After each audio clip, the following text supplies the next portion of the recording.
ஒரு காலத்தில் 3 இஸ்ராயேல் மக்கள் இருந்தனர். குஷ்ட நோயாளி, முடி இல்லாதவன், குருடன்.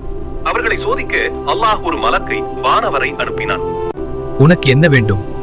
என் நோய் நீங்க வேண்டும், நல்ல தோல் வேண்டும், மக்கள் என்னை வெறுக்காமல் இருக்க வேண்டும். இப்படியே மற்ற 2 மனிதர்களிடமும் கேட்டார். உனக்கு என்ன வேண்டும்?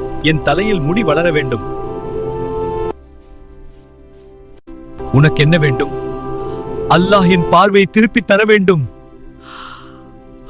காலம் கடந்தது. அவர்கள் மூவரும் செல்வந்தர்களாகிவிட்டார்கள். அதே வானவர் ஐயா, எனக்கு உதவி பண்ணுங்க. நான் கஷ்டப்பட்டு உழைச்சி சம்பாதிச்சது உனக்கு செய்ய முடியாது. ஐயா, தயவு செய்து எனக்கு உதவுங்கள். என்னாலே உனக்கு உதவ முடியாது. இதில் நீ எதை வேண்டுமானாலும் எடுத்துக்கொள்ளலாம். நான் முன்பு குருடன், அல்லாஹ் எனக்கு பார்வையை கொடுத்தான். முதல் 2 பேரின் நிலை மீண்டும் பழையபடி மாறிவிடட்டும். அல்லாஹ் உன் செயலால் மகிழ்ச்சி அடைந்தான்.